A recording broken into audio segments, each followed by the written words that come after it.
Ladies and gentlemen, please welcome Director of Communications for America First Policies, Kelly Sadler.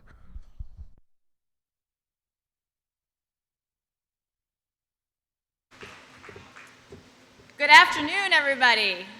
Please be seated. So my name is Kelly Sadler, and I'm the Director of Communications for America First Policies. First and foremost, I'd like to thank you all for coming out this afternoon. Western Pennsylvania is our first stop on our Great American Comeback Tour. It's time to reopen Western Pennsylvania.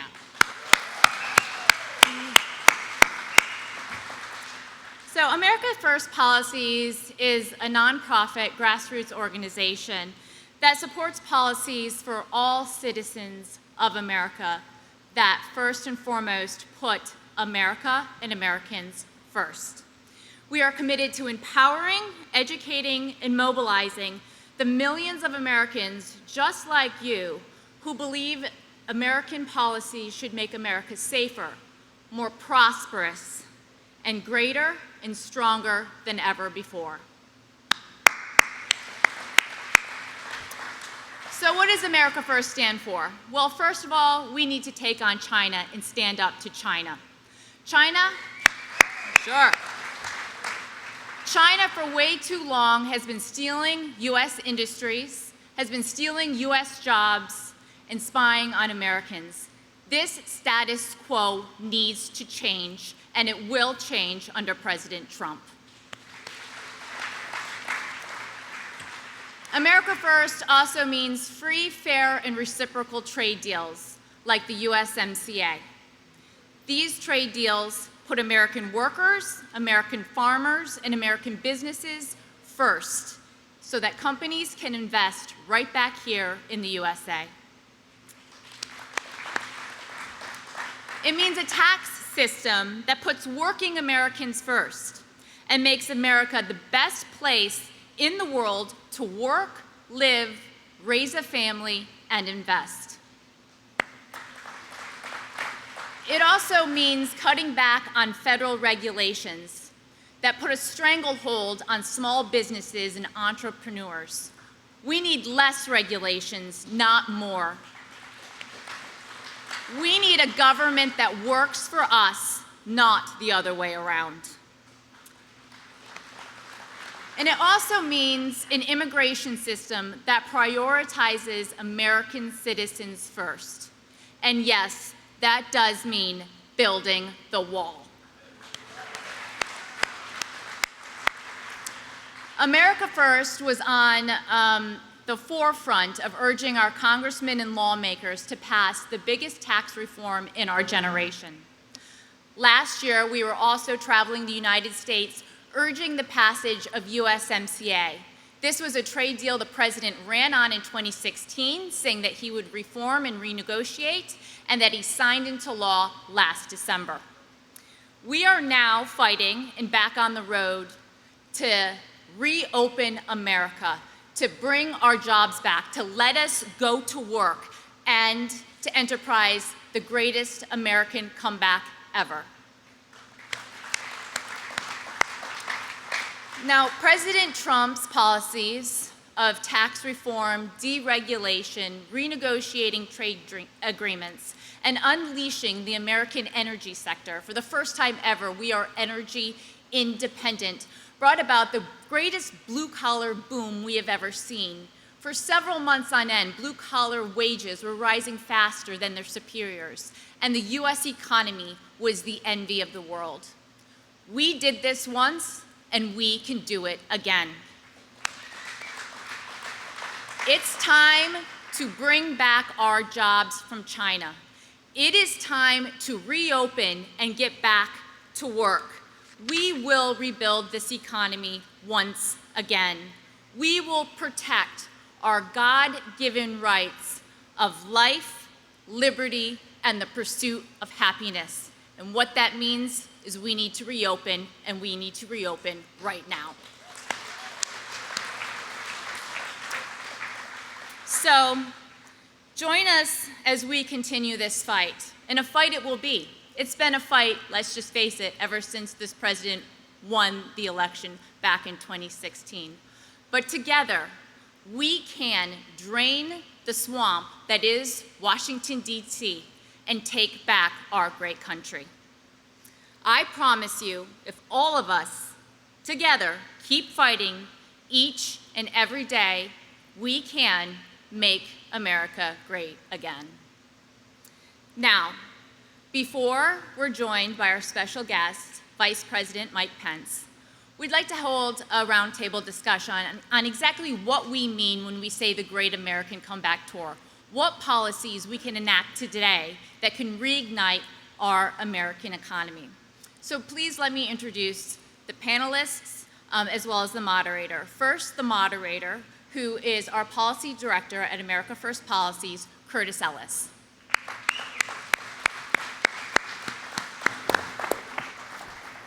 Representing the people of the 15th District of Pennsylvania, Congressman Glenn G.T. Thompson. Hey! Representing the people of the 16th District of Pennsylvania, Congressman Mike Kelly.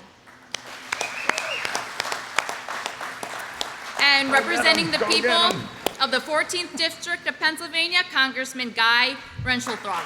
Hey! All right, brother, all right. Go. And with that, I'll turn the discussion over to Curtis Ellis. Thank you, Kelly. Thanks, everybody. Thank you all for coming here today. What a wonderful day. What a beautiful plant. And thank you all, our distinguished panel. We're going to have a great discussion today, and we're going to talk about the great American comeback. But since I have not been in this part of Pennsylvania before, let me start by asking each one of you, tell me about what goes on here. I mean, I see these wonderful machines, I see the mechanical arts on display. What drives the economy in this part of Pennsylvania? Go ahead. Well, it's really, if you guys mind if I jump in Go first. You're closest to me, you go first. I think a lot of it is oil and gas and natural gas. And the reason I start with talking about natural gas is because it really drives the entire economy. Literally, sometimes. Yeah, well, literally. Drives my car. And I mean, if you think about the fact that we have a low-cost energy source right here in Western Pennsylvania, it saves the average consumer about $1,200 a year. But if it's saving the average consumer $1,200 a year, just think what it's saving a manufacturing plant like this. So when we have lower energy, not only is it better for consumers, it's better to actually manufacture because of cheap cost of energy. And that's not to mention the petrochemicals. Before, we had to bring in our petrochemicals from places like Texas. And although we all love Texas, it's much better if about we Saudi have Arabia? petrochemicals here. Right, well, I'm talking about the petrochemicals that we predominantly got from elsewhere. But if we have cheap energy, if we have cheap and abundant petrochemicals, that's going to lead to a resurgence of advanced manufacturing. Mm-hmm. And you know, you raise a good point there. Energy goes into everything. Absolutely. Everything. It runs these machines. It's used to make the steel that made the machines. So you bring down the cost of energy, you bring down the cost of everything. But go ahead, Mike. Yeah, well, no, when we talk about this area of the country and you look at who we are generationally fixed on going to work. We are generationally about getting a better education. We are generationally about chipping in anytime we can to help our communities out. And so when you look at energy, we have colleagues that will say, well, listen, we want to talk about all the above. Mm-hmm. And our answer to them is, let's not forget all the below. When you look at the amount of coal we have, natural gas we have, oil reserves that we have, when you look at Pennsylvania, is now considered the Saudi Arabia of natural gas. Are you kidding me? So whenever you talk about cost of operation, when you look at your energy costs are lower than other places in the world, lower than other places in the country, and we have such an abundance of talent here. These are generational people who really appreciate their jobs, they appreciate their churches, and more than anything else, they appreciate and love their country. When you put those things together, that's a winning team. And I don't care what field we play on, I don't care who our opponent is, we're not only going to show up, we're going to play through the echo of the whistle, not just the whistle, we'll play it through the whole way. There you go. Put me in, Coach. You know, the energy is like, natural gas costs 1/3 of what it costs in other parts of the world. Right. So they may have cheap labor, but we have cheap energy, and that's a force multiplier. Yeah. But go ahead, GT.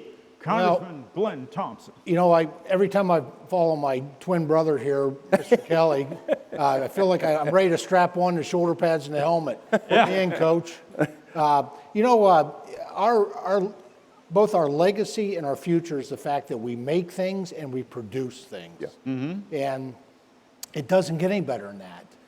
You talked about the energy. That's some on the production side. I'm proud of the fact that we've, a guy mentioned Texas. Fact is, we created the oil industry. That's right. With Colonel Drake, 1859, the first commercial oil well anywhere in the world. That's within my congressional district here. I saw a place on the map that says Oil City. We have an oil city. That was the very first Wall Street. That was where the Rockefellers did all their banking before the New York Wall Street. It was, and then we have the natural gas, the Marcellus, Utica. When I first ran for Congress, and it's been 13 years ago now, I kept hearing about this Marcellus, and I thought it was some woman that lived north of Interstate 80. But it turned out it was another geological formation for natural gas, and it's been a game changer for our country, especially with President Trump, where we've unleashed our energy resources. But we also produce our number one industry in Pennsylvania and in our area is agriculture. Mm-hmm. Providing for the food, the fiber, the building materials, and the energy sources that are produced on farms. And then we manufacture, so proud of the things that we make here. And a lot of that is defined by the people. I mean, the people that work in those industries, the people that live in our congressional districts, they're good folks. They work hard. They take risks, they make sacrifices. And quite frankly, that's the kind of ethic work culture that defines Pennsylvania and quite frankly defines the stronger parts of this nation. Yeah. So when you heard that Marcellus has gas, you thought, get her some Pepto-Bismol? Something like that. So, well, I don't want to look backwards, but I do have to ask. So how were things going here before we had this crazy Chinese virus come to town? How was it looking? Well, how was the economy looking? Quite frankly, how was business? I think we were celebrating the Great American Comeback. Yeah. We were, as was with President Trump's leadership and the work that we've been able to work hand in hand with him, whether tax policy specifically, some regulatory reform. We did that the first couple months that he was in office. That kind of got the ball rolling. Improving a pathway to opportunity with career and technical education. People were experiencing and riding that Great American Comeback. We, all-time unemployment numbers low, mm-hmm. All economic indicators were high, and then our country was assaulted by a virus. And quite frankly, the economy was largely turned off by the declaration of governors. And so, I think things were really strong, better than I've ever seen them in my lifetime. And quite frankly, it's time to put the lights back on. Yeah, good point. But what we witnessed were the highest employment numbers in over half a century. So this wasn't something that just was a little boost. This was a gigantic leap forward. Mm-hmm. And people say, well, why did that happen? Well, we had a president who came into office who was a business person, not a politician, who was looking more at policies that made him successful. Now, when you talk about President Trump, you're talking about a guy that's been knocked down a couple of times, has gone broke a couple of times, but never stayed on the deck. He got back up again and said, I am living in the greatest country in the world. Mm-hmm. And so when you look at that, and that is in all of us, so we are the great-grandsons and great-granddaughters of the greatest generation. Right. Our children, my grandchildren, are out there. And in fact, they're sitting here with today. Why don't you guys stand up so people can see you? Yay! So it's good to see them, but they're all beautiful, but I want to show you, they're not pretty because of me. My wife is here too. Honey, stand up so they see you, okay? Yeah. So look, I tell people all the time, if you look at her and look at me, I said, how the heck did that happen? I said, well, I'm in sales. So it was always about selling myself, but that's where we are right now today. So when you look at who we are, what we are, and where we came from, it's no surprise. And when you take that yoke of heavy taxes and heavy regulations off of our real job creators, and those are the people that work in manufacturing. They work in our mines, our mills, our railroads. They are the people that make America great. And when we look that way, and you let them do what they have to do. You free them of that bondage and say, you know what, have a go at it, do the best you can, and we hope you're more successful than you've ever been in your life. So, lowest unemployment we've had in over half a century. Highest wages we've seen, highest wage growth than we've seen in half a century. More people walking around with their heads up and their backs erect and saying, I'm so glad that we're back in the game. I'm so glad that we have a president that says, I'm tired of letting the rest of the global industries defeat us. And why? It wasn't because we weren't able to compete with them. It's because we were saddled with heavy taxes and heavy regulations that made it impossible for us to be on a level playing field. This president leveled the playing field, gave us the encouragement to go ahead and invest again, look to the future, look to your family and saying, better days are coming, better days are here, and there's even going to be better years coming up. So I am so proud, and Guy and GT and I, we all sit together with the Pennsylvania delegation. We are the most blessed delegation in the Congress. And it's not because of us, it's because of the people we represent. This is America right here. This is the America we know, this is the America we love, and this is the America that's going to win again once we get through this pandemic. And I think it's time to open the doors. You think? Yes. It's time to open up? Let's let everybody go out and win. How is it looking to you? Yeah. Well, look, Those I are think tough act to follow. Mike is very tough to follow. This is what we have to deal with in the delegation. No, Mike's great. So look, the fundamentals of the economy are still the same. Right. They were artificially tampered with because we had some governors that turned into petty tyrants. And we had a lot of unelected bureaucrats that turned into petty tyrants. And they didn't follow the science. And we can talk about that. But if we're looking at just the economy, as long as we get past these dictates from these governors and reopen the economy, the fundamentals are still there. And just as GT and just what Mike was saying, you have to make sure that we reduce regulation and we reduce taxation. If we reduce taxes, if we reduce regulation, then the GDP will, of course, grow because businesses will grow, they'll expand, they'll hire more people. So looking forward, I think what we have to do is we have to make sure that we bring businesses back to the United States, bring those supply chains back. We saw during this pandemic, we got a view of what the world looks like when so many supply chains are being controlled by the Chinese Communist Party. Right. So let's bring those supply chains back, but we don't do it with sticks. We do it with carrots, and we need to make the United States competitive again. We need a corporate income tax that is competitive with other developing or developed nations. We need to have a payroll tax, either holiday or a payroll tax, drastic cut in the payroll tax that'll help employers and employees.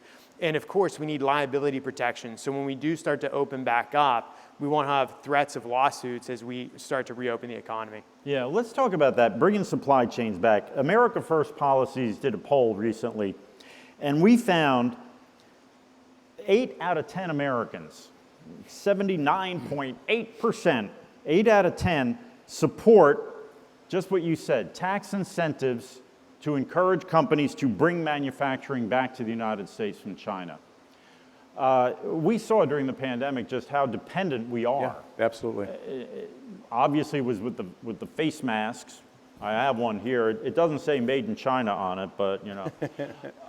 But it's not just face masks, and it's not just medical supplies. But how important is it to bring manufacturing back? Well, I can tell you from what I've done my whole life and what my family started with. If you look in the automobile business, all anybody has to do is go into a new car showroom and look at a new truck or a new car and look at the label, the Moroni label, and then go to the lower right-hand corner to see parts content. And so when somebody tells me, well, I want to buy something that's made in America, and I say, good luck on that.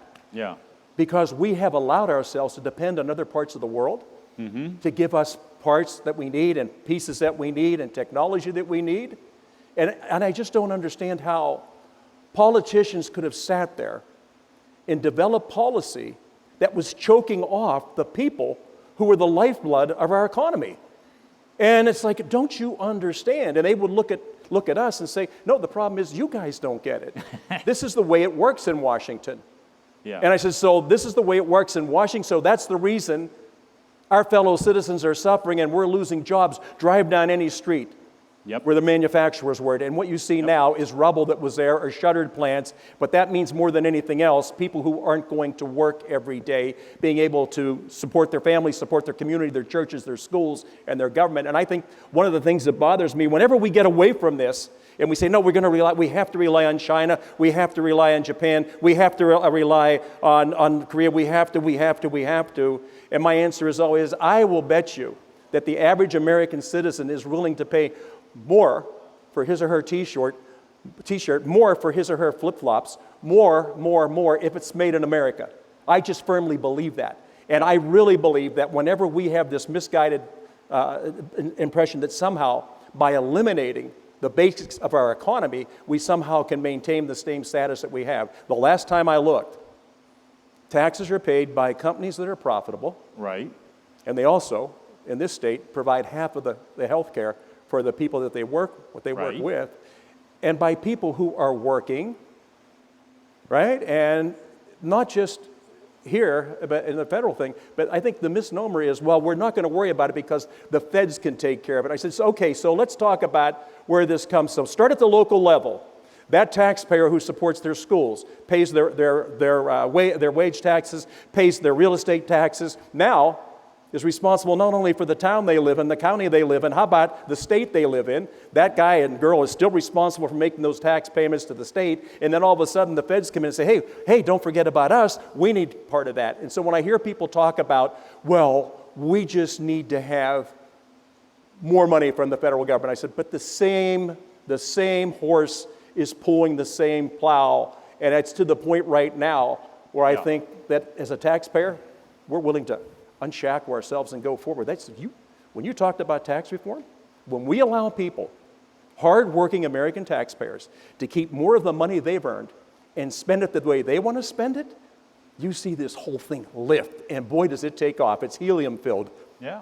So anyways, I mean, that's my take on it. I really get that way because of working on the showroom floor, and people laugh at me. I tell you what, and G knows this, and guys knows it, when we sit down with people, they work off a tablet. Now, I'm talking about that spiral tablet, and when we talk to you about it, because about 95% of the people that buy something brand new, it's a payment that they make, a monthly payment. Right. The guy always looks to his wife and says, honey, can we afford this payment? And she'll say, you know what? It's about $5 more a month that really fits our budget. Now, I have colleagues that say $5 more a month. Come on. I said, wait, if you come where I come from, they watch not every dollar, right, not every dime, but every penny, because they want to make sure that they don't have to rely on anybody and they don't become a burden to their kids. So listen, we're the greatest country in the world with the greatest people in the world.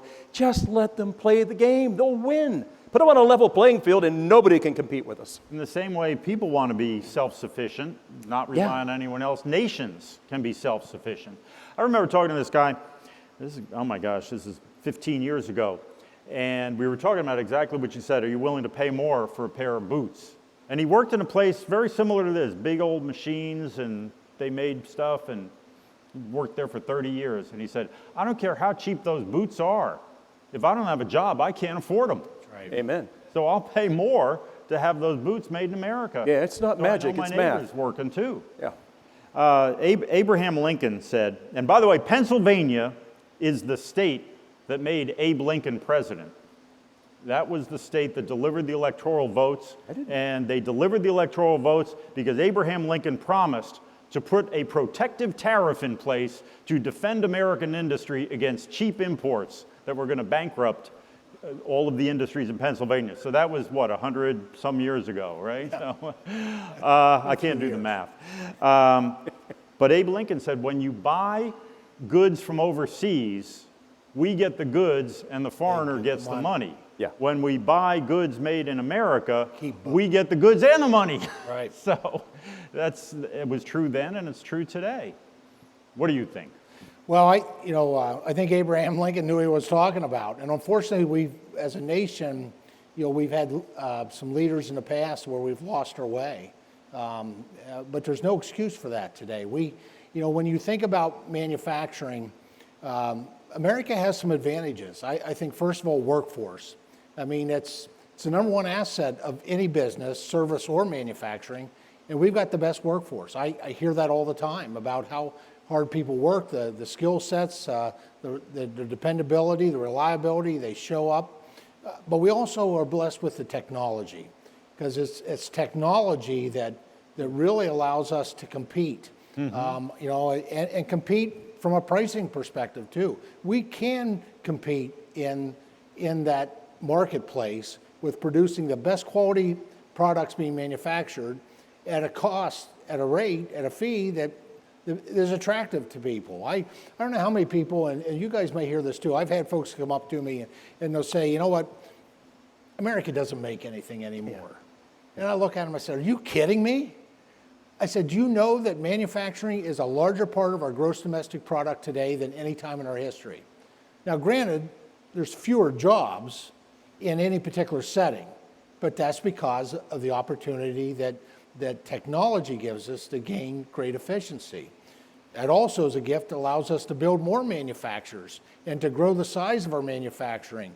And I love the fact that we've got a president who recognizes that, both from a domestic perspective, but also from a foreign trade perspective when it comes to markets.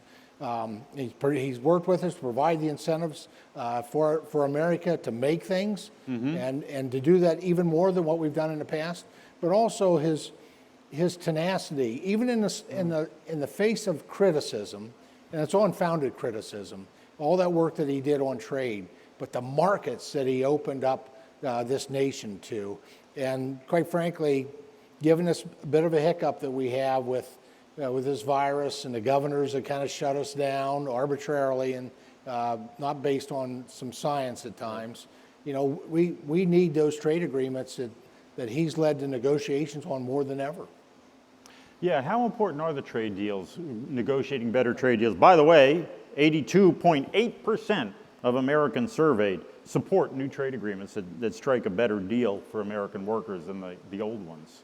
Well, the trade deals are incredibly important, not only from an economic point of view, but they're also from a military point of view and a national defense point of view. So I'll just talk about one in turn. Look, there's a lot to be said about free trade, and I'm a free trade guy. The problem that we're seeing is that we're not on a level playing field. Doesn't it take two to do free trade? It's like they got to be. Well, there's free trade, and then there's China, and I think too often we conflate the two. It's a big difference. So if you look at China, we admitted them in the WTO. Since that time, they've grown their economy tenfold. They're about ready to surpass us in the next few years in terms of their GDP, which is also problematic from a military point of view. But China does not abide by the WTO agreements. They don't abide by the standards. Great example in Western Pennsylvania, they flood our markets with steel. They flood it with aluminum. They flood it with carbon. So it's very hard to compete when they're subsidizing those industries, flooding our markets. And they do that on purpose. They want to drive places like this out of business. Of course, it's very strategic. So we think in terms of the next quarter. Sometimes we actually think in terms of the news cycle. The Chinese think in terms of the next century. So when they take these short-term losses, they do it so they can get long-term gains of capturing the market share of whatever market they're going after. They've done it with pharmaceuticals. Of course, they've done it with steel and other industries. But we've got to make sure that we hold China accountable for their violations with the WTO. The other thing they don't abide by is intellectual property laws, which is incredibly important, especially as our economy is focused so much on development and intellectual property. If China is doing what's called forced IP transfers, basically saying that if you, Acme company, want to have access to our market in China, you've got to hand over your intellectual property. And give us the blueprints. Yes. The other thing, and they've done it to Airbus, their planes now they make in China look amazingly similar to Airbus. In fact, the serial numbers on the parts are even identical. And I'm sure that's all coincidence. What a coincidence. But that's a problem. So it's very hard to compete with a competitor that's violating these trade deals. So we need to make sure that we hold them to those trade deals so we can compete fairly and openly. Because if we can compete on a level playing field, we can take on anybody. But we can't do it if China's cheating. But the other thing that's important with trade deals is we need to tie our economies to our allies. Great example is China moves in the South Pacific to expand. We need to make sure that we have trade deals with our allies. So we should be renegotiating a very favorable trade deal with Japan, with the Philippines, with Vietnam, Australia. India is actually very adversarial to China. So if we can contain China from an economic point of view in the Pacific, that will lead to greater cooperation militarily, so we can contain them militarily. Because if you think that China is not an aggressive actor, just watch in the next few years. Because what we saw happen in Hong Kong, which is an absolute travesty, and why this is not being covered in the mainstream media like it should be, Hong Kong basically fell to the Chinese Communist Party 2 weeks ago. If you think Hong Kong is where they stop, watch what happens when they come after Taiwan. And if you think they're going to stop at Taiwan, they're going to continue to move out through the Spratly Islands into the Pacific, and it's going to be a huge problem for us militarily as we go to compete with China in the Pacific. Yeah, and China gets it that in this century, warfare is conducted through the economy. Yes. It's not about missiles and submarines. I mean, though they have plenty of those and they're building more. But if you can bankrupt America economically, you don't even have to fire a shot for America to fall. Right? Well, there's even more. So a great example is this. We think in war in terms of von Clausewitz, and I'm putting up my military officer hat, but it's very much dominated by how we look at a game of chess. It's capturing the king, right? It's very focused on concentrating your masses and moving in one direction. Right. Very much like football, right, Mike? The Chinese look at it much differently. They have a game called Go, and it's multidimensional. It's filling space. It's actually the opposite of how we view warfare. We are only looking at surface spaces to an extent. We're looking at air, but basically we're sea, land, and air. The Chinese are looking at terms of cyber warfare, which we are actually behind on, and thankfully we've gone and now had a Space Force, which really has to do with satellites, not Star Wars, right? But the Chinese are looking at that, and then of course there's economic domination. And there's also the information war, which the Chinese are good at. And our American companies have been complicit in that. I'll give you a great example. Yesterday I was on a conference call with the former COO of Google. Of what? Of Google. Oh, yeah. Okay, and I've heard of them. Yeah, big company. He was adamant, because I was talking about how they work to basically parrot the CCP message, the Chinese Communist Party message. And the assurance that you hear from Silicon Valley and these other tech giants is, well, we're not allowed to operate in China. We can't have Twitter, we can't have Google, et cetera. I mean, and I said, yeah, I get that, but they're actually kowtowing the Chinese here in the United States. They take down messages that are anti-Chinese Communist Party on Twitter that's just here. Yep. They also scrub Google results. So it's very hard to compete. And I'll end with this because I know my colleagues have things to say. But I was in Hong Kong, I was in Beijing, I was in Taiwan all last year. And what I was so upset about when I met with the press in Beijing, I met with the Western press in Beijing, and they said that they are given access to Beijing and their media because they self-censor. Right. And in Hong Kong, they were saying they self-censor.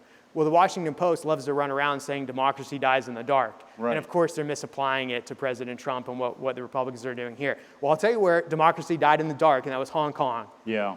Because the press, even the American press, started to self-censor themselves. Sure. And you see, as soon as that falls, then the communists can come in and take away Western soil. And we saw it with the NBA, right? Yes. How many American companies are self-censoring? I don't want to criticize China because, you know, my Disney theme park in Shanghai might get shut down, or my basketball league and my basketball game in Beijing might get shut down. So. Well, the Chinese have moved into Hollywood as well. They've just bought the AMC chain of movie theaters, which I believe is the largest movie chain. I think they've bought Paramount Studio, but they've bought several large studios, and then they'll censor it. So just like in the last movie with the last movie with Maverick, he had to take the patch of Taiwan in Japan off his jacket. And it's just not that, it's very overt. So if you have any movie that's critical of China, not only will it not get played in China, the actors will get blacklisted, like Brad Pitt got blacklisted for 7 years in Tibet. That's you can't right. have, so then they He can shut only access work on to the the actors. Quentin Tarantino movies now, and those weird, odd movies. They can't get it. But Richard Gere, forget it. Don't forget about Richard Gere. He's never going to work again. But we're asleep, and we've let them take control of our pop culture at this point as well. And that's so scary, folks. It's you look at who Paramount Studios is owned by the same company that owns CBS News. Now, Paramount wants to sell its movies in China. Who owns NBC News? Same company that owns Universal Pictures. They have a theme park in China. They want to sell their movies in China. Who owns ABC? Disney. They want to sell their movies in China. These people are going to be very careful about criticizing China. And it was, for so long, Hollywood was the marketing arm of America, selling American values, freedom, liberty, our way of life to the whole world. Now they're all like, we don't want to do anything that's going to upset our bosses in Beijing. It's very frightening.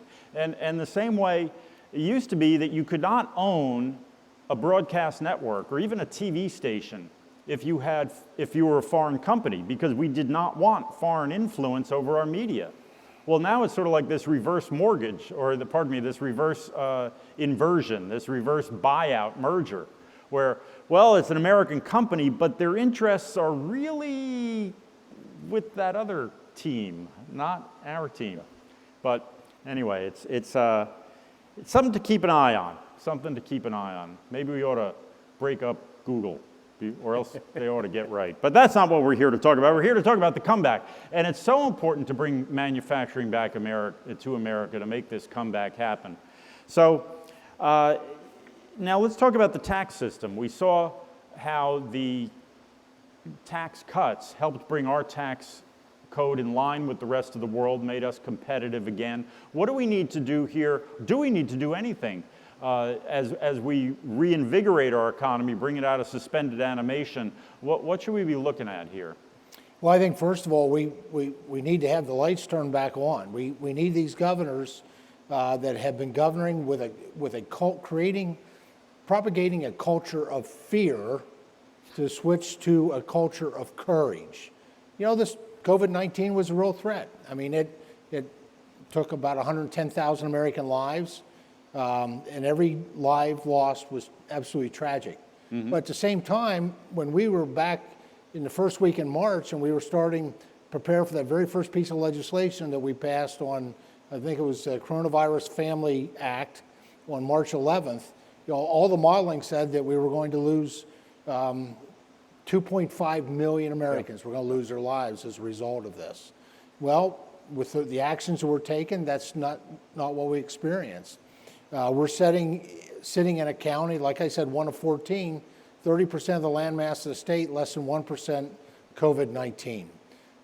We really do need, first of all, we need leaders to embrace courage and to communicate courage to the citizens. You know, part of the lag will be that there's going to be some folks that have, this COVID-19 was the very first social media virus of our lifetime. Social media well, virus. It was consuming, right? I mean, 24/7 cable news, social media. You know, you saw the number of deaths and the number of cases every day. Kind of reminded me as a very small child, I remember at the end of the Vietnam War, and it would always broadcast. I don't know whether it was CBS with Walter Cronkite or who it was, but that just imprinted on me the number of deaths of soldiers who lost their lives on a particular day. And that's going to impact I think that social media impact is just over-consuming, even where the practical impact has been relatively low. You know, we need to help move with courage and restore confidence in people. There will be a certain percentage of folks who are going to be slow, perhaps, to fully engage until we get a vaccine. Although I give a lot of credit to the president, he has mobilized the private sector like nobody could or ever has in the past. And we'll have that vaccine, hopefully by flu season, and that'll be the last 30%. But you know, and it's important that we do, obviously, not just for the Great American Comeback that we're already seeing signs of. Right? We were last month. The jobs report was expecting to show 7.5 million jobs being lost last month. Mm-hmm. And the job report came out, and we created 2.5 million jobs. And right. So the Great American Comeback is still there. The intensity is going to increase as we go forward. We need to do that for American families and for America. But all at the same time, you know, we just got done with the conversation on China. You know, China is just absolutely committed to economic dominance. And we can sit back, and if we sit back and do nothing intentional, unfortunately that will probably occur. But we don't have to sit back, and we can be intentional. And we can use this Great American Comeback to, to really to neutralize China and, quite frankly, provide the type of economy that we know that Americans deserve to have and can have. Yeah. Home of the brave. Home of the brave. Home of the brave. Somebody was telling me they went over to China and they said they had never seen people so committed. Every single person there was absolutely just energized and committed to become number one in the world. And that's the spirit of the home of the brave that you're talking about. Yeah. Is we have to reinvigorate that spirit here in America, that we're going to work together, we're going to make this the greatest Americanist, comebackist ever, and it's going to be an economy that works for everybody. Yeah, no, you're right. But when we talk about this, so there's so many things about the coronavirus. And I had the coronavirus. You did? Yeah. Had the did you coronavirus. invite it or did it come uninvited? No, it was totally uninvited. My wife gave it to me, actually. No, she's the one who told me she did. I don't know that she did or not, because people say, "Where'd you get it?" I don't know. You. I was talking to her I before. don't know. She I don't said know you where I got it, but I do know this. So having that virus, it awakes you to how susceptible we are to these type of things. And for me, one of the keys, I think, to my recovery was using hydroxychloroquine. And people say, why would you ever do that? I said, well, I've got a doctor that takes really good care of me. I've got a hospital that's phenomenal. And more than anything else, I have a wife that's worked with me, and we looked into it and says, is it for you? Are you in a type of physical condition that it's not going to affect you? And I feel pretty good. I don't wake up thinking, I wish I didn't have to go to work today. I wake up thinking, oh my gosh, I got to get there earlier. So, you go through these things and you understand, look, there is a role for all of us to play. The thing that worries me more than anything else about this pandemic is its staying power, not in the body, but in the brain. In the brain. And people are this 24/7 news cycle of people coming out and saying, oh my gosh, now there's a second wave coming. And say, why do you say that? Well, because I can. Because and the news is not the news. The news is entertainment. And if you realize, and I don't care what you watch, the whole purpose of these people is to sell advertising. Thank you. It's not the news. It's what they want to sell, and they target markets to it, and they speak to what they think you want to hear. That's what they do. They don't give you a level playing field and tell you the facts, because that's not what they're interested in. They're selling time. They're selling commercials. That's what they're selling. They're not selling the truth. So when you look at that and then you say, well, no wonder the American people, in some cases, are afraid to go back to work. Yep. Now, the other thing, the issue right now, is this $600 on top of your unemployment.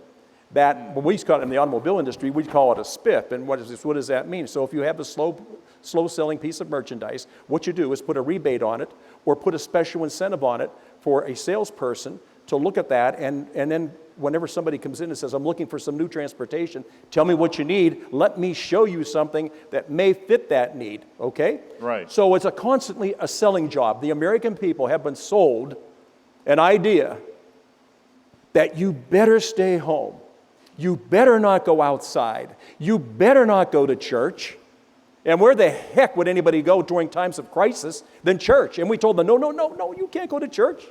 The church I go to, and when you tell me, well, we can have 25 people in that church, I said, you'd have a heck of a time finding those 25 because the church is so big. That includes, by the way, the celebrants. And then they took away the ability to have communion, to distribute the sacrament to you, because it was just too dangerous. So the one thing that we always rely on in times of crisis, in times of tragedy, in our darkest days, we always rely on the Lord. We rely on our faith abilities. So, no, that's just who we are. That's who we are. That's this district.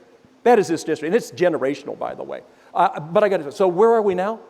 The real battle is clearing people's minds and saying it's safe to go back to work. It's safe to shop again. It's safe to actually go and get a haircut. You can go to Lowe's or Home Depot, but you can't get a haircut. So, what the hell? Who came up with this idea? And you find out it was the governor of Pennsylvania and the Secretary of Health who came up with all the guidelines for this. I say this, and I don't care who it is that you talk to.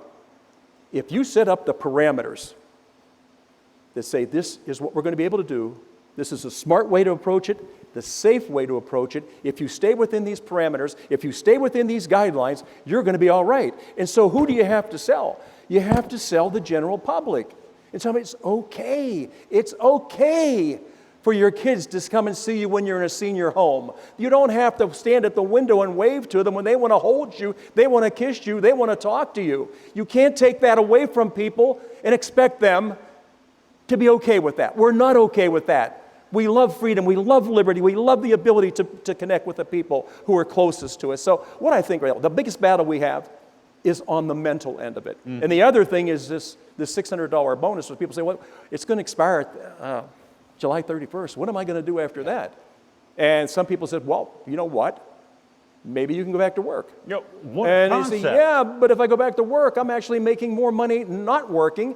Congress needs to extend this. You say, whoa, wait a minute. Put on your thinking cap and think about what harm this does to our economy. I guarantee you, if we can cure this disease, but more importantly, if we can get people to start thinking again about the cost of this pandemic and what it's really been, it's our inability to communicate and associate with each other and to mingle with each other. If you want to do social distance, do the social distance. Wear your mask, wear your gloves, wash your hands. Do all those things with everything set up, right? I mean, we're told how to do it. You go into a restaurant, you can sit in this table, but you can't sit in that table. I like that table better. But it's too close. Just go to the table after that. That's fine. I just took the kids to the Valley Dairy this morning.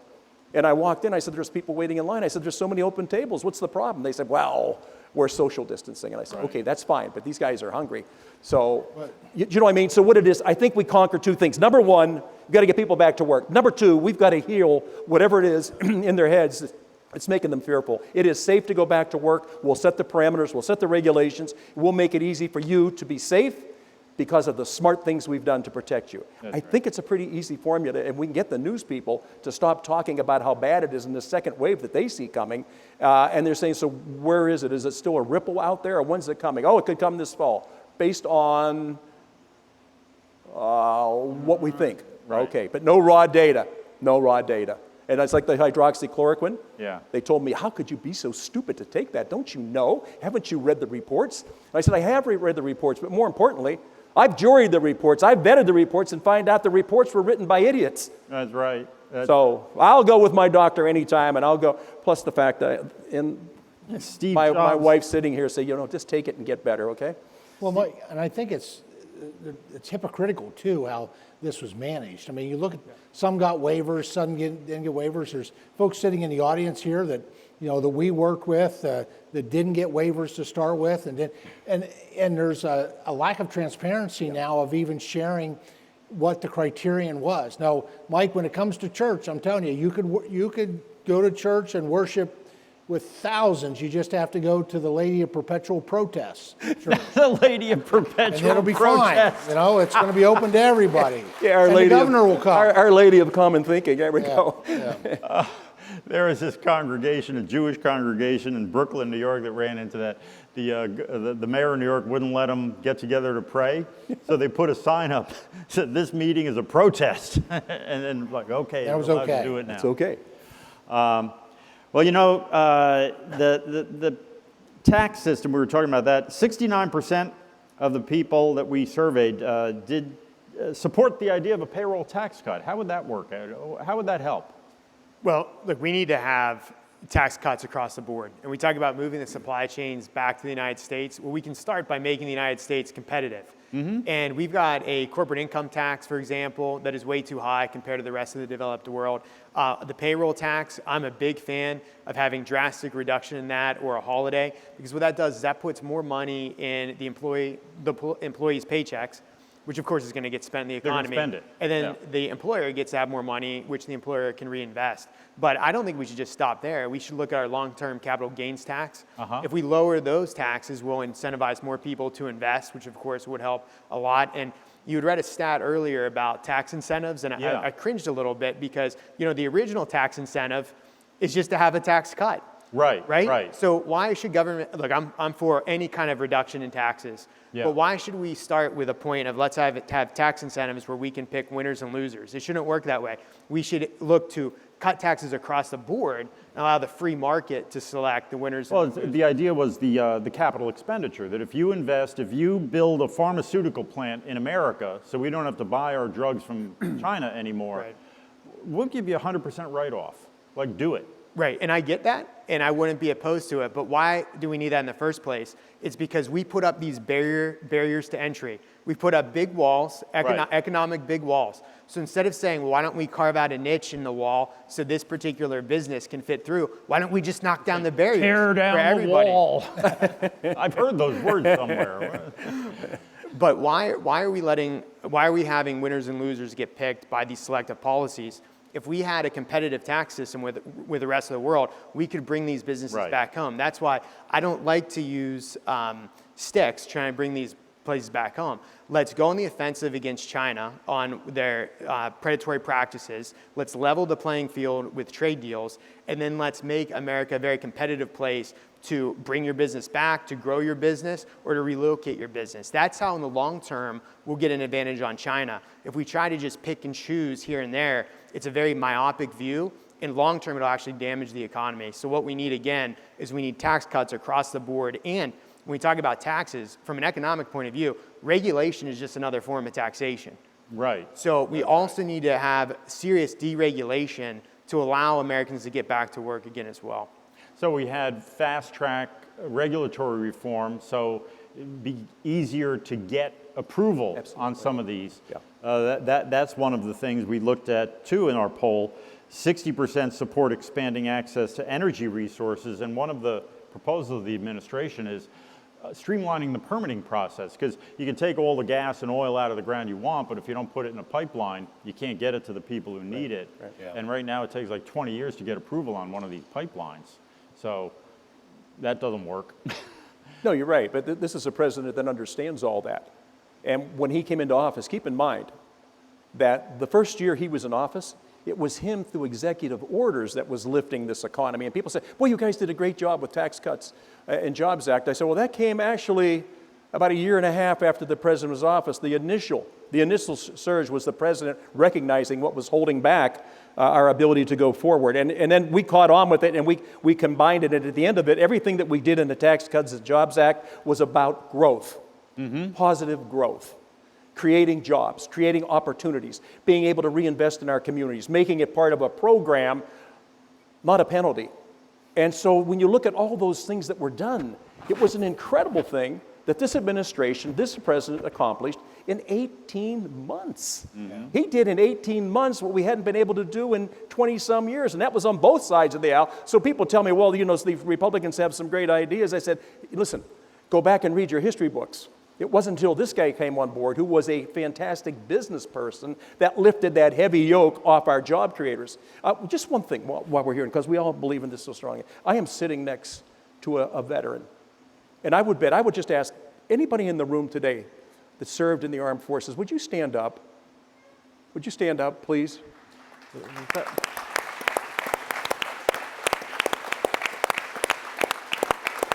You know, we always talk about class and class. We don't get it wrong. You represent the 1% of Americans who have served to protect the other 99% of us. And I got to tell you, from my perspective, and GT and I talk about this all the time, his son has served, Guy has served, and all of you that have served, thank you for doing that. And just for a second, think about the 1.5 million of our fellow citizens in uniform that gave their life for us to be here today.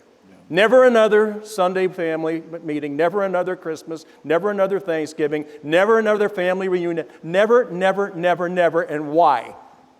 Because they loved this country more than they loved themselves. They know it was about service. So I think the one thing we always have to remember, America is great because of the American people. Our nation in history is the greatest nation the world has ever known. We're not braggarts, we're doers. And the sacrifice that's been made, I've been with him a long time, when he worries about what's going to happen to us. I've been with him, and I think, you served. And so all of you, thank you so much. I can't tell you how much I appreciate, and we all appreciate the sacrifice that you made. Mike, we should give a shout out to the police officers here too. Oh my gosh, we got our brothers in blue. Yes. You're absolutely right. In terms of permitting, my first exposure to President Trump in this administration was just a matter, I think it was in 30 to 45 days of when he was inaugurated. And we had just finished voting. It was going home day, and I was heading to the car, getting ready to point my car north and get back home here. And I got a call from my staff, and they said the White House called. They'd like you to come to the White House. Well, I'd been serving 10 years in Congress. I'd never been invited to the West Wing of the White House in those first 10 years. Those first 8 years, I guess. So my response was, call them back and double check. There's 3 Thompsons. They were probably called the wrong number. But it wasn't. I went over, and it was, this is a president who knows how to build things, who knows how to get things done because of his professional background. And it was apparent. We had a nice little luncheon, and we talked about infrastructure, and we talked about transportation. And this was, this was probably within 30 days of when he was inaugurated. And it was clear on the plan that he had laid out then, the first thing was permitting. Mm-hmm. The fact at that point, you know how long the average amount of time it takes to issue a permit from the federal government for any type of project? 10 years. 10 years. 10 years. By that time, you don't need it anymore because it's outdated. Well, and the people that proposed it probably passed away, Yeah. And the president's goal at that point was to get it down to, he wanted to get it to 6 months, would have been happy with a year. And so it is, permitting is, from a regulatory perspective, is such a burden. Yep. And you know what? And the president they weren't looking to skip any steps. They just wanted to be efficient with it. Yeah. They wanted to help people, as opposed to you review the permit application, you find one glitch, you stop reviewing it, and it goes to the bottom of the pile. That's not how you do business, right? You work with people and work through the process. You don't skip any steps, you're just efficient with it. And so this president knows how to build things and how to get things done, and permitting is an important part going forward. And permitting reform, regulatory reform, is a huge part of the Great American Comeback. Now, we only have a few minutes left, and I'd be missing a big part of the picture if I didn't talk about what it's going to take for the American comeback, if I didn't talk about apprenticeships and vocational education. Now, in our polling that America First Policies did, we found 94% supported funding for vocational and technical job training in high schools and apprenticeship programs to train high school graduates. 94% of Americans don't agree that the sun comes up in the morning these days.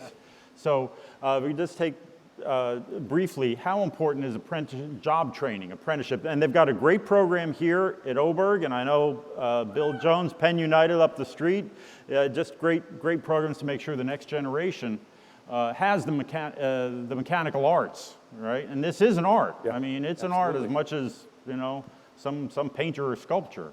So, well, I hear about it every time I'm through my district, every time I'm in plants like this. They don't have the skilled workforce. Mm-hmm. And I think a lot of the reform needs to start at how we educate and how we rank high schools. I'll give you a great example. In Pennsylvania, we rank our high schools by how many of that graduating class goes to a 4-year degree program. Not by how many people graduate, not by how much money they make in the future, but by just how many get placed in a 4-year degree program. Yeah. So of course that creates the inverse incentive to send as many kids as possible into these programs. So they can get a lot of college loan debt and never pay it back. Well, it burdens these folks. I'm a millennial. My generation has been set back significantly because we're delaying big decisions, but a lot of it is how we rank. So what we need to do is we need to look at taking away that incentive for high schools, making sure kids that want to go into programs like my district chief is here. He was a welder. He was a union carpenter. I mean, here's a guy who's making more money in high school than some of his teachers were, right, Nate?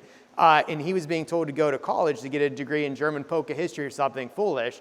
Very successful guy. But so we've got to buck this trend, and we've got to elevate the trades, because you can make a great living. And I know a lot of people who went to school for degrees that are questionable, and you can't outsource. I see them on TV every day. Well, you not your friends, but these people with questionable degrees. Well, at the end of the day, you can't outsource a plumber, right? There's a place in our economy for these hard skills and these craftsmen, right? But if you take away that incentive, and what I would like to see is I'd like us to see us rank our high schools, much like law schools do, where you rank by not only job placement, but how much individuals make 1 year out, 5 year out, and 10 years out. And if law schools can figure it out, high schools can do it, especially with all the vice principals they get. Every time I turn around, they're getting another vice principal at my local high school, right? Oh my God. Because we have education so upside down, but we can start with that.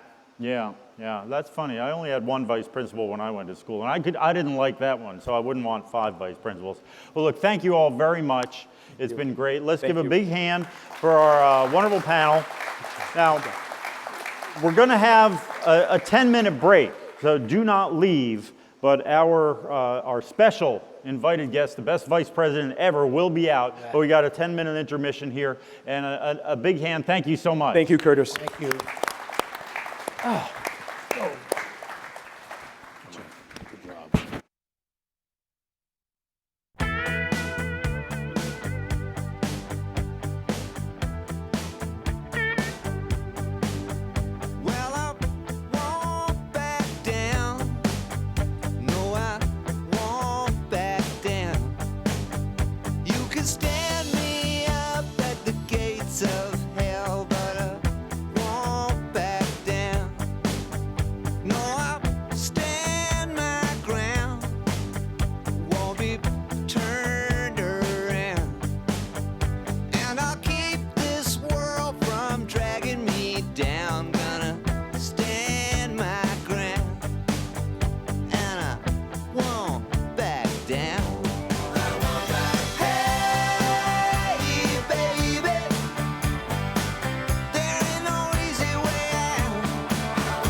Seen her dressed in blue.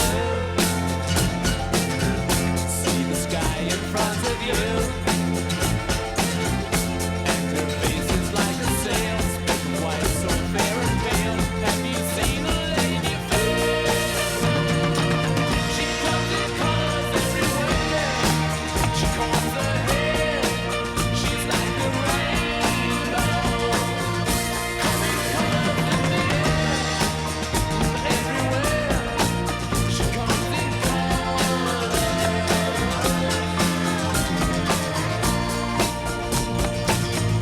Have you seen her all in gold? Like the queen in days of old. She shoots colors all around, like the sunset going down. Have you seen a lady fair? She comes in colors everywhere. She combs her hair. She's like a rainbow. Coming colors in the air. Oh, everywhere. She comes in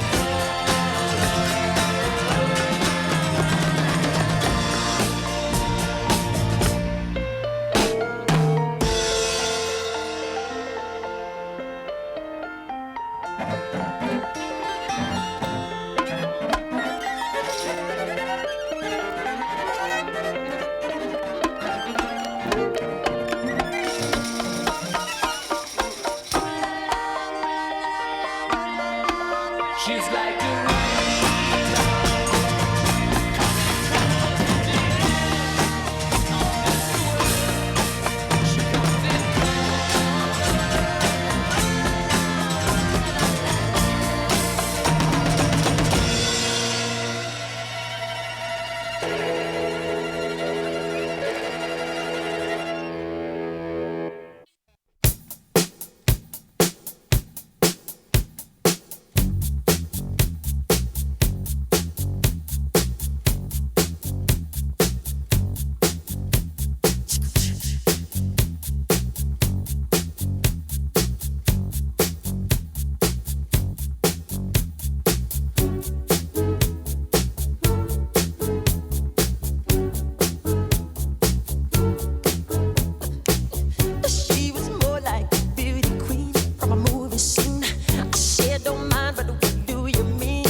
Ladies and gentlemen, if you'll please take your seats, our program will start shortly. Please take your seats.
When the red light shines on the streets of hate, where the devil dies, who knows what he ate?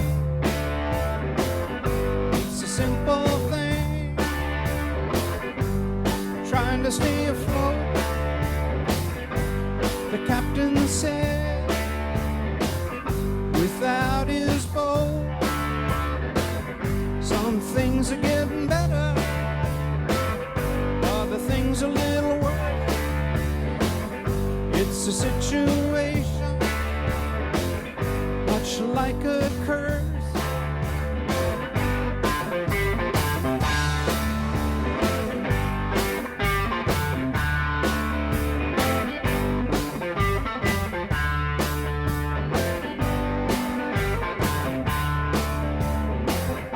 It's the devil's sidewalk, it's the devil's door. I try to avoid it, said the captain of the shore. There's a garden growing and a million weeds, with no way knowing who has done which deed.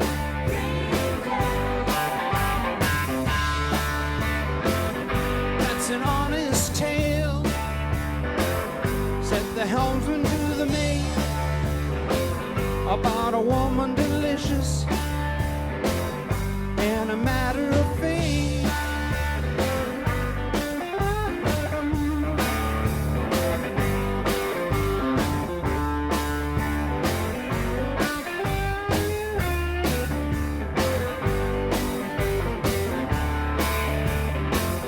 Big wheels still rolling down on me. One thing I can tell you is you got to be free.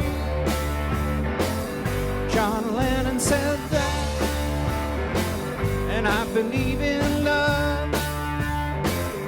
I believe in action when push comes to shove.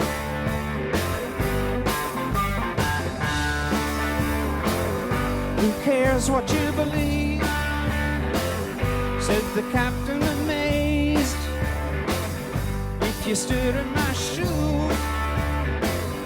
your eyes would be glazed.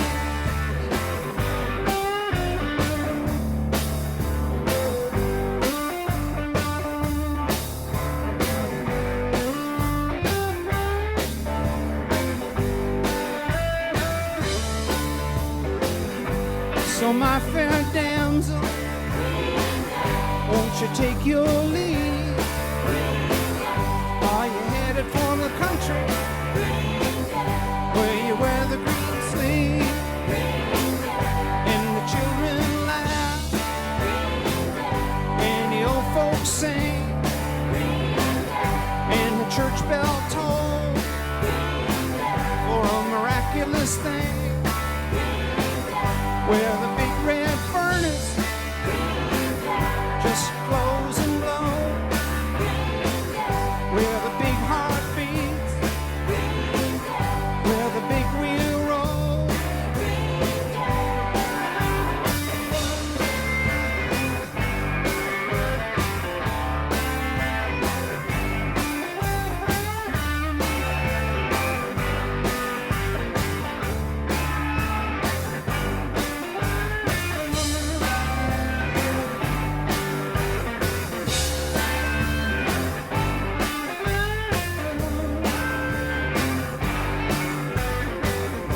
Ladies and gentlemen, please welcome Chairman and owner of Oberg Industries, Cliff Forrest.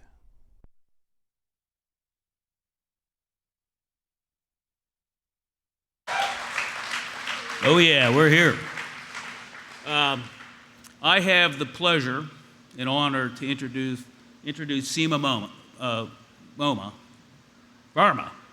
Verma, who is a good friend of the Vice President, helped him out a lot in Indiana, and found out that Vice President Pence asked Donald Trump, I want you to interview Seema. He said he spent 5 minutes, and he said, hired.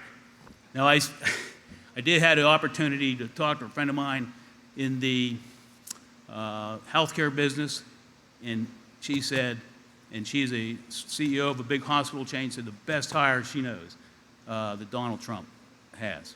So Seema is the administrator for Medicaid, Center of Medicaid, Medicare. She's responsible for overseeing 100 million plus people health care and a spend of $1.3 trillion. Just an amazing thing. She's from Carmel, Indiana, which I checked out, is number 2 below Pittsburgh for nicest places to live. That's where she resides with a husband and 2 children. She has a degree from University of Maryland and a master's from Johns Hopkins. Wonderful lady, just met her, but super nice. Verma, Seema Verma.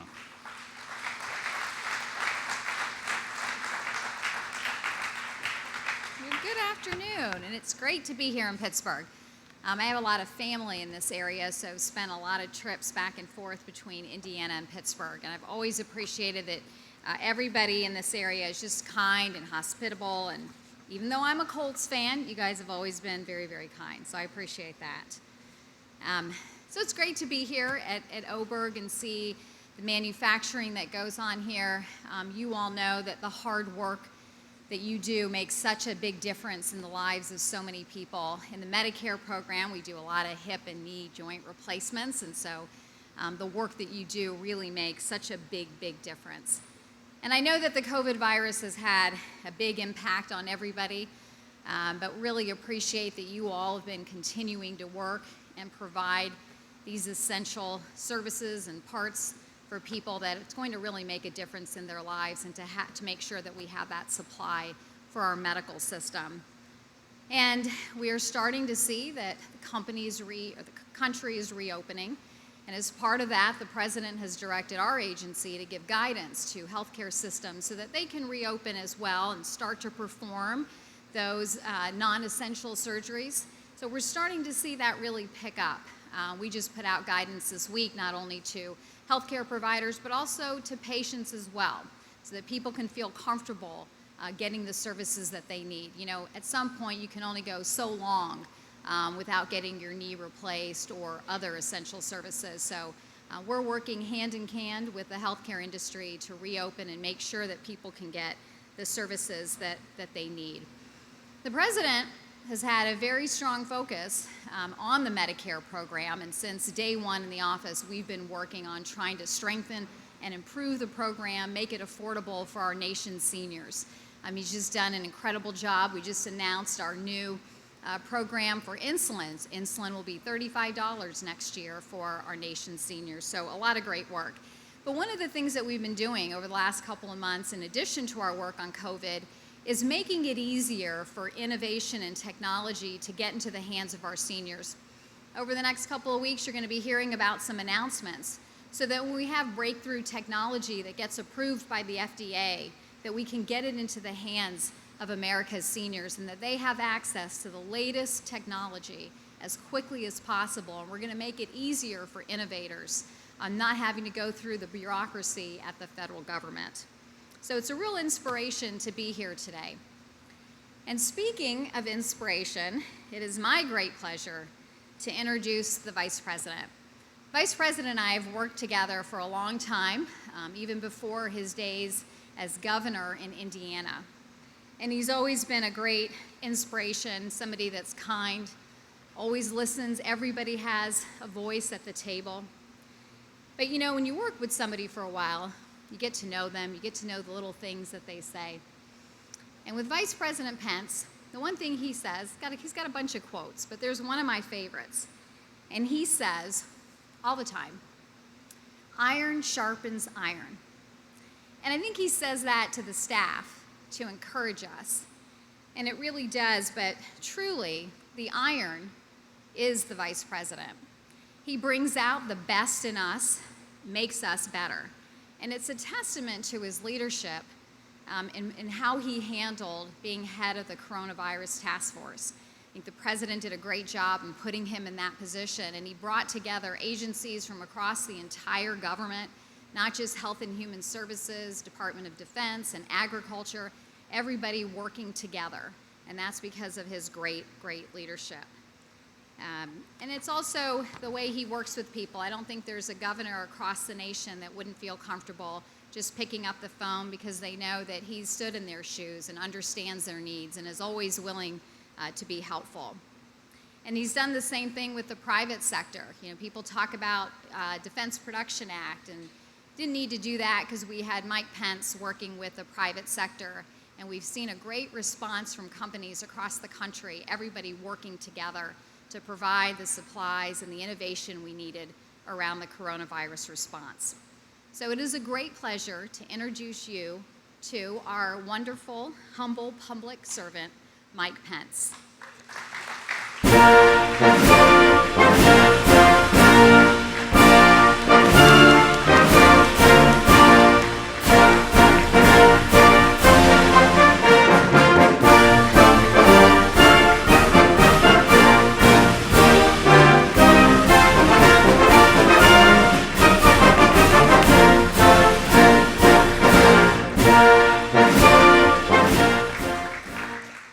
Thank you all for that very warm welcome, and hello, Pennsylvania.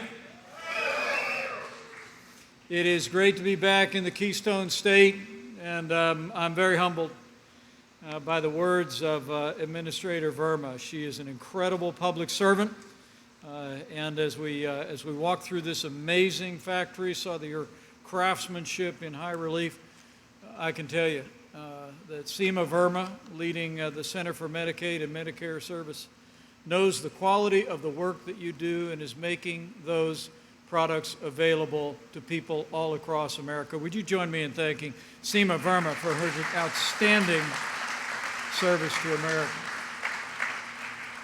And it's great to be here with all of you. Thank you for coming out today. Thank you for making some time. More importantly, thank you for being a great American company.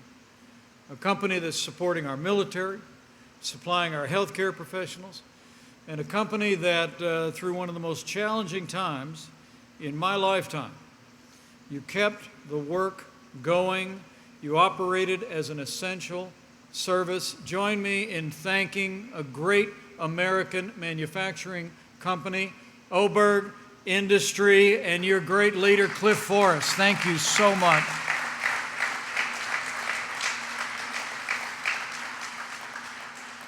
It really is inspiring to be in this impressive plant and know that each and every day, as our nation passed through these challenging days, you came to work and provided excellent, excellent resources and products at the point of the need. So I want to thank you. I want to thank you on our behalf, but let me also extend thanks and greetings from a friend of mine, a man who loves the Commonwealth of Pennsylvania. I told him this morning that I was headed to the Keystone State, and to be honest with you, I thought he sounded just a little bit jealous. So allow me to bring greetings and gratitude from the 45th President of the United States of America, President Donald Trump.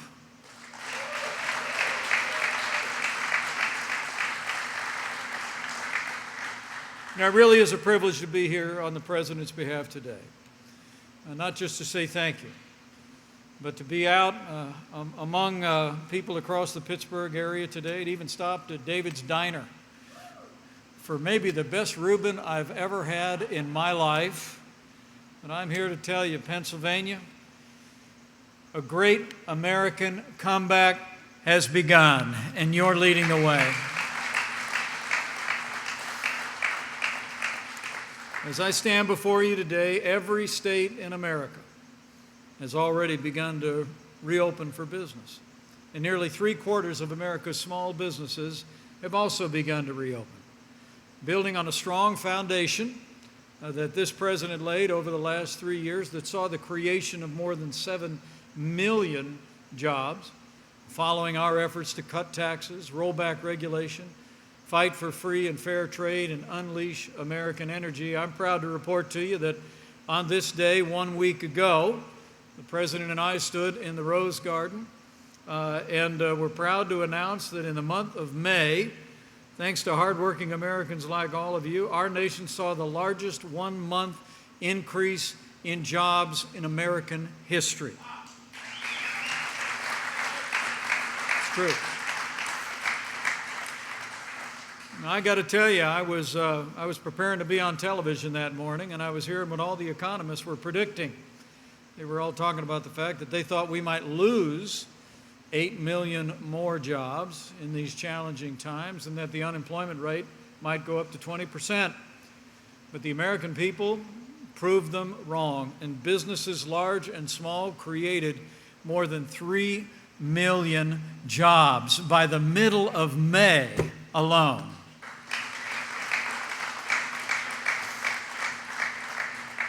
And we're going to continue to move forward. I was talking to some economic experts over the last week, and they said that at the time that jobs report came out, that Cliff, only about 50% of small businesses in those first few weeks of May had begun to reopen. And now, according to the U.S. Chamber, we estimate that more than 80% of small businesses are open to one degree or another. And so for all the encouragement of those numbers, great testament to the resilience and faith and hard work of the American people, we're very confident that it's just the beginning, and this American comeback has just begun. It's true. And we're going to do all the things that made this economy great over the last 3.5 years, created millions of jobs. And let me also say from my heart, we're going to make law and order a centerpiece of the great American comeback.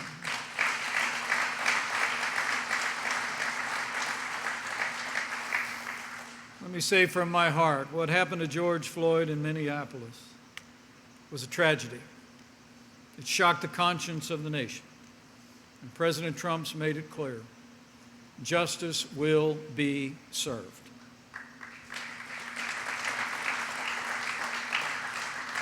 There's no excuse for what happened to George Floyd. And there's also no excuse for rioting and looting and the violence that ensued here in Pittsburgh and around the country.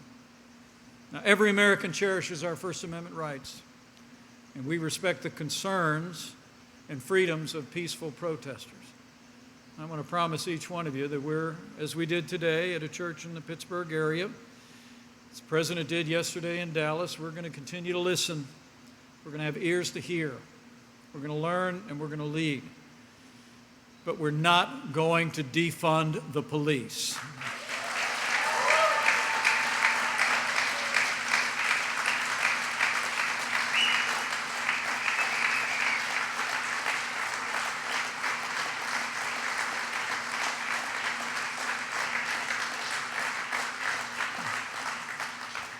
I think all of you know most of the men and women who serve in law enforcement every single day, who put on the uniform, who stand on the thin blue line, are really the best of us. I grew up, one of the heroes of my youth was my uncle, who was a Chicago police officer for 25 years. So we're working today. In the aftermath of that tragic death of George Floyd, we're sitting down with law enforcement leaders at every level around the country, and we're working with community leaders as we did today. As the President announced yesterday, we're in the process of drafting executive action that will encourage police departments nationwide to meet the highest standards in the use of force, to have more resources for training and de-escalation. But I want to tell you all here in Pennsylvania, we're not going to stop there. I mean, the truth is that many African American families in our major cities for more than a half a century have labored under failed policies of liberal Democratic leadership, depriving them of jobs and opportunities and education excellence. That's why yesterday President Trump made it clear that we're going to work with law enforcement and community leaders to find ways that we can improve, give them more tools and more resources. But we're going to work to expand jobs and opportunities and education excellence for African American families and all the families of our major cities.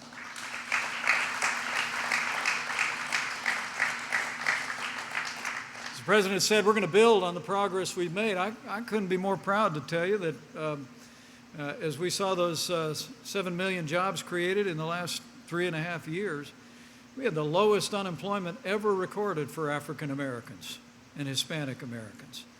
This president actually passed legislation with my friend Senator Tim Scott that created more than 4,000 opportunity zones that have already attracted more than $100 billion of job-creating investments in our major cities.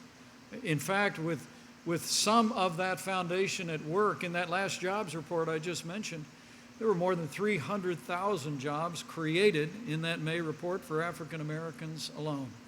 We're going to increase African American communities' access to capital, build on the opportunity zones, and help them create more jobs. But it's not just about jobs, it's also about making sure that young people coming up have access to the kind of education, including vocational training, that they need to enter jobs in great workplaces like this and to be a part of a growing economy.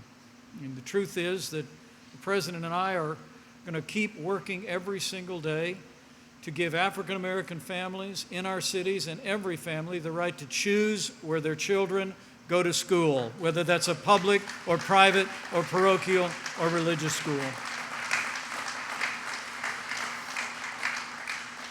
So it's about education, innovation, it's about prosperity and jobs, but also one of the things we learned during Seema and my work on the coronavirus task force was the unique and more severe impact of that virus on African Americans in our country. And it was really a reflection of the fact that we have health disparities for many African American families in our inner cities.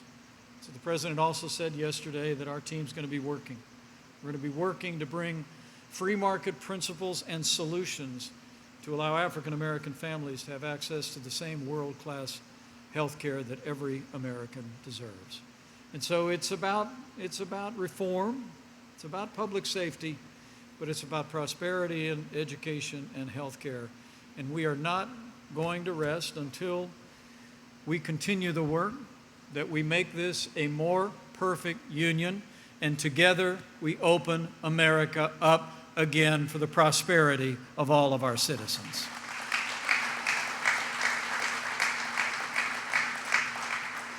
But I'm here to talk about the great American comeback. And the truth is, it wouldn't be possible today. Wouldn't be possible today without the strong leadership of President Donald Trump and the cooperation and compassion of the American people, or the ingenuity and hard work of all the companies like this one that kept food on the table, kept important medical devices headed to our healthcare system. You kept America moving in the most challenging times.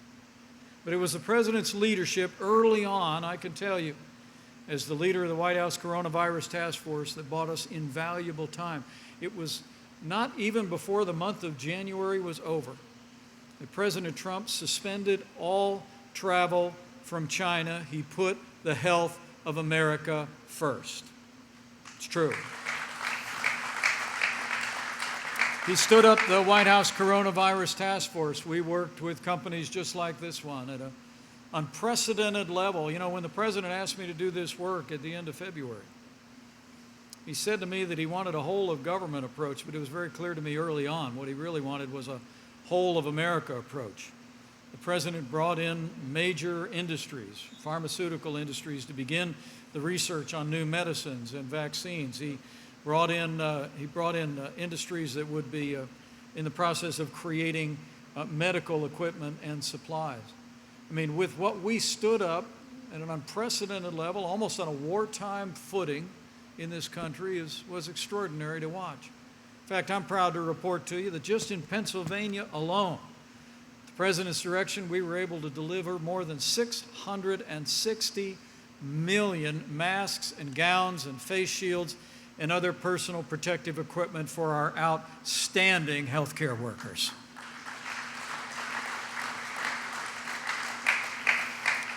And maybe most meaningful to us at all is as we looked overseas where the coronavirus was impacting countries, particularly in Europe. We saw hospitals being overwhelmed. We saw people being denied access to equipment like ventilators. But because of the energetic efforts the President deployed and because of American industry, I'm proud to report to you that no American who required a ventilator was ever denied a ventilator in the United States. That's a national accomplishment. We made sure our healthcare workers and the people that they were serving and those families had what they needed in the moment through the most difficult days of this pandemic. And we've also been expanding testing across the board. Again, it was early in the process that the President recognized that the old way of doing testing for this kind of illness was simply not going to scale to the volume that we would need. He brought in these vast commercial laboratories. He challenged them to begin to work together. In fact, when I was tapped at the end of February to lead the White House Coronavirus Task Force between the CDC and state public health labs, we'd only done about 8,000 coronavirus tests. As of this morning, more than 22 million tests have been performed all across the United States of America. It's an extraordinary expansion of access to testing. From the outset of this pandemic, the American people have responded, have stepped up, made great personal sacrifices, each of us did in our own families. I mean, it's worked a great hardship on our people, but it was an example of the American people's willingness to put the health of others first, of family members, of neighbors, of coworkers, and even people that they had never met. So all of the American people did what needed to be done through those 45 days. And chief among them were the people that use the products that you make here at this great company. And I want to tell you, you've been on your feet once, but would you mind getting on your feet for all the doctors, nurses, healthcare workers, and first responders who took care of our families as if they were their own under the most challenging circumstances imaginable?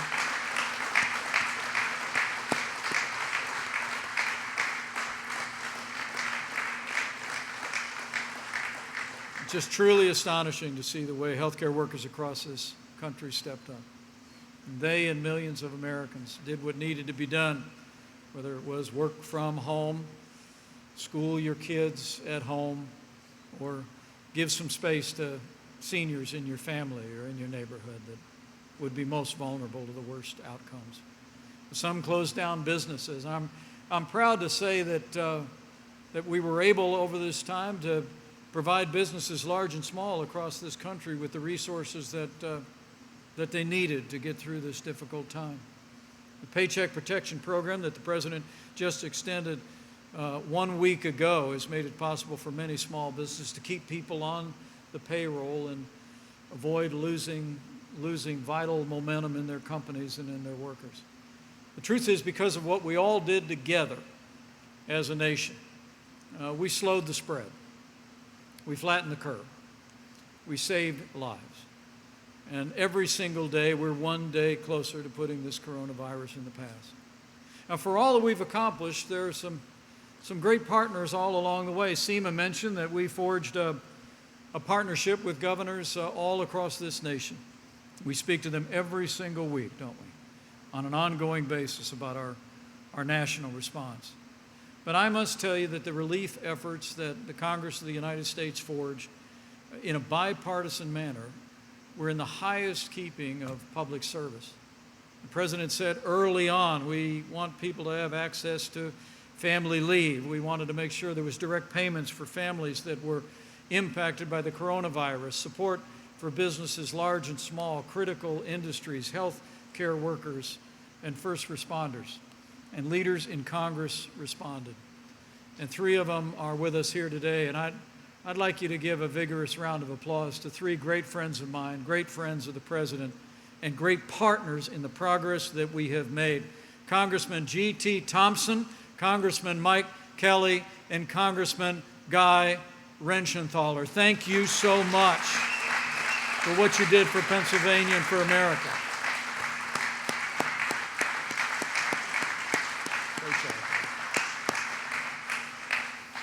Because of what they've done, because of what you've done, because of the leadership the President provided. As I said at the outset, now all 50 states have begun to reopen in a safe and in responsible manner, even while continuing practices that keep our families and communities safe, practicing good hygiene. We're going back to work. We're going back to worship. We're getting out to stores, to restaurants like the one I dined at today, and we're enjoying the great outdoors. After going without what we once took for granted for so long, we're also putting American manufacturing back to work. You know, the truth is, from the earliest days of our administration, this president has fought for manufacturing workers in companies just like this one, like the 700 employees at Oberg Industries here in Pennsylvania. You know, and this company is emblematic of a great community, but a great manufacturing tradition. You know, I come from the state of Indiana, and Pennsylvania is an awful lot like Indiana in a certain respect. I always used to say we do two things well out this way. We make things and we grow things. And this is a great example, a great company that proves that every single day. And the truth is, under the President's policies of the last 3.5 years, manufacturing's doing better than ever before, including this great company. I'm actually told in 2018 when Cliff bought this company, you set a new record for sales. And then in 2019, they broke the record again. Congratulations, Oberg Industries. That's an impressive record of success. And I think they're going to break it again. I mean, and the work you do here is impressive. Walking around the plant floor, I was incredibly inspired by the skill and the craftsmanship and the enthusiasm of every one of the employees here that I met. This company plays a critical role in supporting the health of our nation and the security of our country. You make the tooling for aluminum cans that have protected the food supply all throughout this pandemic. You make parts that are critical for knee replacements, hip replacements, neck and back surgeries that Center for Medicaid and Medicare Services makes available to Americans every single day. And I'm also told that Oberg's Pennsylvania workers make parts that are used in ammunition for our troops, for the Abrams A-1 tank, the Ohio-class nuclear submarines, and the F-15. Thanks for helping to provide for the common defense, Oberg.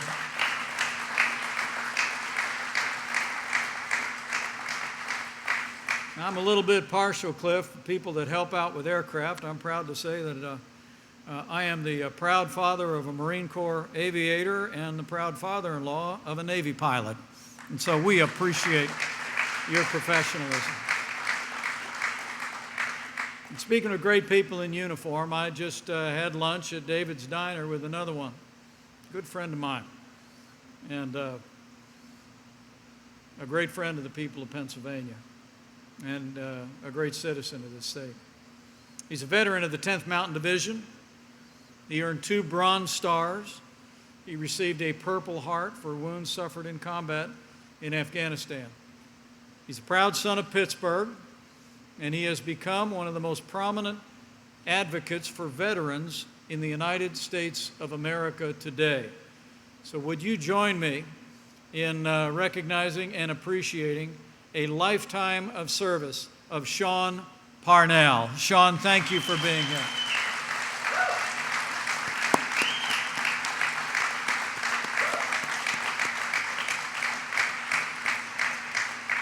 Sean, thank you for your leadership, past, present, and future. You know, Oberg Industries has been supporting our troops, not just with your products, but also through your extraordinary apprenticeship program. I was hearing about it from one of your employees, a bright young man. More than 40% of Oberg's Pennsylvania employees are graduates of that apprenticeship program. And I hope you know that our administration has been working to expand access to apprenticeships and vocational education from day one. It's such a great program that one of your tool-making apprentices actually stayed with the company, I'm told, for more than 28 years and worked his way up to be the CEO. Would you join me in giving a round of applause for Mark Paulillo? Where are you, Mark? He's hiding out. I'm told we're actually joined today by some 60 apprentices of this company, including a Marine corporal by the name of Caleb Baum and an Army corporal named Ron Cooper Jr. Give them a round of applause, will you? Where are you guys? Take a bow, man. Stand up. Thank you for your service. And congratulations, man. I mean, we're also honored to be joined by a former apprentice here at Oberg Industry, Ron's dad, who's a former Air Force sergeant. Where's Ron Cooper Sr.? I want to... Hey, Dad. What a great family. These are great Americans, part of a great American company, and we're grateful for your work here, even more grateful for your service in the uniform of the United States of America. Now, there's going to be a lot more apprentices, I'm told, working here in Pennsylvania, because just yesterday I was informed that Mark decided to join in with our national effort, the Pledge to America's Workers, and they pledged to create another 225 new jobs and apprenticeships in the next 5 years. So thank you, Mark. Thank you, Oberg Industries. So we're rolling. We're moving forward. And as this comeback continues, we have every confidence. The best days for Oberg Industries, the best days for Pennsylvania and America are yet to come. To help create more jobs and prosperity, I'm proud to report to you the President has also gone to work to help our economy out of this difficult time. The President signed executive action ordering every federal agency to find even more ways to provide regulatory relief, particularly for manufacturing all across this country. And we're going to continue to stand for energy independence for the American people. We're going to oppose efforts to ban fracking, and the war on coal is over. Here in Western Pennsylvania and everywhere, we're going to continue to fight every day to advance American energy independence. But it's great to be with you today. I hope to have a chance to come down and at least greet some of you before I slip back to Washington, D.C. But I had to come out today to talk about a great American comeback, but also just to thank all of you good people that have kept this vital, essential company rolling during some of the most challenging times in the life of our nation. And now, other businesses, large and small, are joining you as we reopen America. It seems like we've passed through a very challenging time of the last few months and weeks. And I know at times it may seem like there's more that divides us in this nation than many times in my lifetime. But I must tell you, and I saw this at a church in Pittsburgh today, I'll always believe that there will always be more that unites us in this great country than could ever divide us.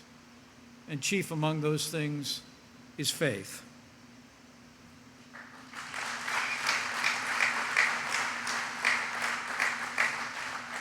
And so as I close, I would just say to each one of you that if you're of a mind to bow the head and bend the knee from time to time, I'd encourage you to do it. Pray for the more than 110,000 families that have lost loved ones. And maybe some are sitting among us today. You'll always be on our hearts and in our prayers. I pray for all of the people of this country who have suffered hardship over the last several months. And pray that as we listen to one another, that as we look for ways to improve the prosperity and well-being and opportunities for every American, regardless of race or creed or color, that we would continue to bring our nation together on that foundation.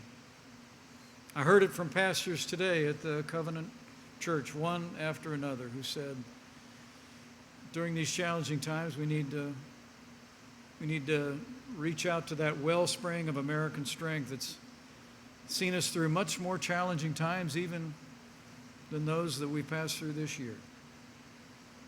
We can claim that promise that if his people who are called by his name will humble themselves and pray, he'll do like he's always done through the long and storied history of this nation. He'll hear from heaven and he'll heal this land, this one nation under God, with liberty and justice for all. So let's pray for America as we open up America, because the best is yet to come. Thank you all very much. God bless you. God bless you.